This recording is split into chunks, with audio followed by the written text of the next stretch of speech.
Right. ఇక తెలంగాణ వార్తలకు వెళ్దాం. ముందుగా స్థానిక ఎన్నికలపై డైలమా.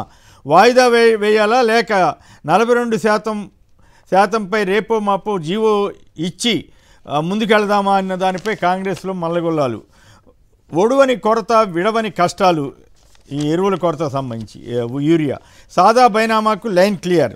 రింగ్ రోడ్ రైలు లైన్ వేయడానికి 28,000 కోట్లు అవుతుందని అంచనా వేస్తున్నారట. Revanth gets pride of place at Rahul's rally. Interesting విషయం ఏంటంటే బీహార్లో రాహుల్ గాంధీ గారి యాత్ర జరుగుతోంది కదా, ఓటు అధికార యాత్రని. ఆ సందర్భంలో ముఖ్యమంత్రి రేవంత్ రెడ్డి గారిని అటు రాహుల్ గాంధీ గారు ఇటు ప్రియాంక గాంధీ గారి మధ్యలో నిలబడటం ఇది చాలా గర్వకారణంగా ఉందంటూ రేవంత్ రెడ్డి గారి అభిమానులు కానీ కాంగ్రెస్ వారు కానీ సంతోషపడుతూ వచ్చిన వార్తల్ని ప్రముఖంగా కొన్ని పత్రికలు వేశాయి. ఇక అదనపు సుంకాల మోత షురు.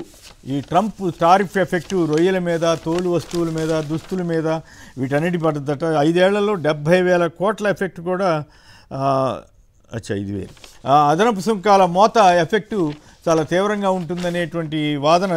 ఇతర వార్తల్లోకి వెళదాం. నివేదనలే పరిష్కారం లేదు, సీఎం స్వీకరించిన ఫిర్యాదులకే దిక్కులేదు, రెవెన్యూ శాఖలో పేరుకుపోతున్న భూముల విజ్ఞాపనలంటూ కథనాన్ని ఇచ్చారు. మీ బతుకంతా మోసమేనా చంద్రబాబును ప్రశ్నించిన జగన్. దివ్యాంగులకు సంబంధించి పెన్షన్లకు సంబంధించి వస్తున్నటువంటి వారు పడుతున్న ఆవేదన పైన జగన్ గారు చంద్రబాబు గారిని విమర్శిస్తూ ఈ ప్రశ్నలు వేశారు.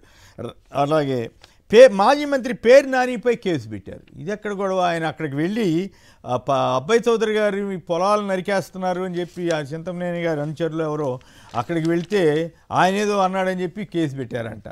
బూతులు తిట్టిన తెలుగుదేశం నాయకులకి, బూతులు తిట్టిన పెద్ద పెద్ద వాళ్ళకి, పెరోలు ఇచ్చిన వాళ్ళకి ఎవరికి ఏమి అవ్వదు, కానీ పేరు నాని గారు అక్కడికి వెళ్తే కేసు పెట్టారట. ఇట్లా అయిపోయింది. పచ్చకాకి దౌర్జన్య కాండ.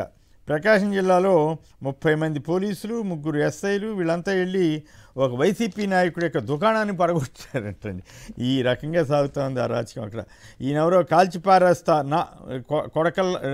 కాల్చిపారేస్తా కొడకల్లారని ఇంకెవరో ఆయన తిట్టాడంట. అలాగే పులివెందుల్లో ఓటు తిరస్కరణ సంగతి ఏమిటని ఎస్సీ ఎస్టీ వాళ్ళ ఫిర్యాదు మేరకు కలెక్టర్ గారికి ఆ కమిషన్ వాళ్ళు రిపోర్ట్ అడిగారట. ఏం ఛార్జ్షీట్లో ఎన్ని తప్పుల, వివరాలన్నీ అసంపూర్ణం, తప్పుల తడకలు అంటూ మొన్న కోర్టు వారు ఇచ్చినటువంటి అభ్యంతరాల మీద, మద్యం లిక్కర్ కేసులో జరుగుతున్న వ్యవహారాల మీద అవి చూస్తే మనం అందరం ఎట్లాంటి సందేహాలు వ్యక్తం చేశామో కోర్టు వారికి కూడా అలాంటి సందేహాలు వచ్చాయా అన్న అభిప్రాయం కలుగుతుంది. వాటితో పాటు టెక్నికల్గా కూడా కొన్ని లోపాలని వారు ఫైండ్ అవుట్ చేశారు. P4లో బ్యాంకర్లు భాగం కావాలి, బడుగులకు సాయాన్ని సిబిల్ స్కోర్తో ముడిపెట్టవద్దు అంటూ చంద్రబాబు గారు మళ్ళీ ఈ P4లో బ్యాంకర్లను కూడా తీసుకొస్తున్నారు. మరి వాళ్ళు ఎంతవరకు చేస్తారు? దివ్యాంగులందరికీ పెన్షన్లు, 13 ఇచ్చిన నోటీసులు నిలుపుదల, వారందరికీ మళ్ళీ మెసేజ్లు, స్పష్టత ఇచ్చిన సెర్ఫ్ అధికారులు అంటూ ఈ పత్రిక ఎల్లో మీడియాలో ఒక పత్రిక రాసింది, మరి ఇద్దరు రాయాలి. అది నిజంగా అయితే ఆందోళన తగ్గుతుంది.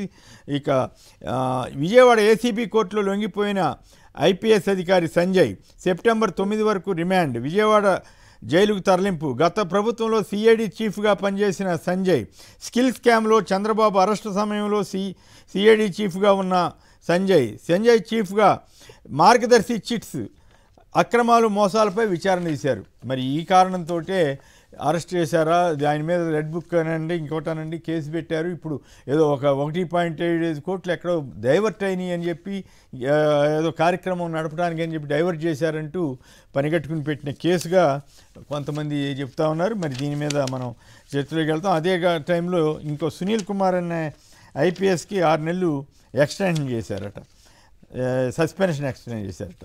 సో అట్లాగే వచ్చే మహిళా దినోత్సవం నాటికి 1,00,000 మంది మహిళా పారిశ్రామికవేత్తలు తయారవుతారట. మొన్నటిదాకా దుష్ప్రచారం ఉన్నారు కదా, ఇదే పత్రికలు ఎల్లో మీడియాలోనే రాశారు. కథలని దైన్యం అంటూ నిజాంపేటకు సంబంధించినటువంటి వాళ్ళు ఎవరో కథలేకపోతున్నటువంటి 30 ఏళ్లతోటే రాజమహేంద్రవరం నుంచి వచ్చింది విఎల్పురం అంట. వయసు 30 ఏళ్ళు, పుట్టుకతో దివ్యాంగురాలు, నిలబడలేదు, వేరొక సాయం లేకుండా ఎక్కడికి కదలలేని పరిస్థితి. ఈ పరిస్థితిలో పింఛన్ తగ్గించేశారట. అధికారులు పునఃపరిశీలన చేయాలని మరి వాళ్ళు రాస్తేనేమో అది దుష్ప్రచారం కాదు, విషప్రచారం కాదు. సాక్షిలో కానీ లేకపోతే వైసీపీ వాళ్ళు కానీ అంటే ఇంకేమైనా దుష్ప్రచారం చేస్తున్నారని చంద్రబాబు గారు అంటారు. మళ్ళీ ఇదే పత్రికలు దుష్ప్రచారం చేశాయని రాస్తున్నాయి. వినాయక మండపాలకు ఉచిత విద్యుత్, దసరా ఉత్సవాలకు అందిస్తాం లోకేష్ గారు. మొత్తం గవర్నమెంట్లో అన్ని శాఖలకి వారే బాధ్యత తీసుకుని చేస్తున్నట్లుగా కనపడతా ఉంది. గచ్చిబౌలి డ్రగ్స్ పార్టీపై పోలీసులు రైడ్ జరిగితే రాజమండ్రి డిప్యూటీ తహసీల్దార్ మణిదీప్, అలాగే అమెరికా నుండి వచ్చిన నీలిమ, మరో ముగ్గురిని పోలీసులు అరెస్ట్ చేశారు. ఈ విశేషం ఏంటంటే ఈ మణిదీప్ అన్న ఆయన రాజమండ్రిలో డిప్యూటీ తహసీల్దార్గా ఉన్నారు. ఆయనతోటి చంద్రబాబు గారు, లోకేష్ గారు వీళ్ళంతా ఫోటోలు దిగారు. మరి ఆ మధ్య ఈనాడు, ఆంధ్రజ్యోతి రాసిన దాని ప్రకారం చంద్రబాబు గారికి ఫోటోలు ఉంటే, జగన్ గారి ఫోటో ఉంటే ఆయనకు కూడా సంబంధం ఉన్నట్లు అనేవాళ్ళు కదా. ఇప్పుడు ఈయనతోటి ఉన్న సంబంధ బాంధవ్యాల మీద కూడా వార్తలు రాయొచ్చా? తప్పు కదా అట్లా రాయటం. కానీ అంటే కావాలని దుర్మార్గంగా రాస్తున్నారు అనడానికి ఇవన్నీ ఉదాహరణలు అవుతాయి.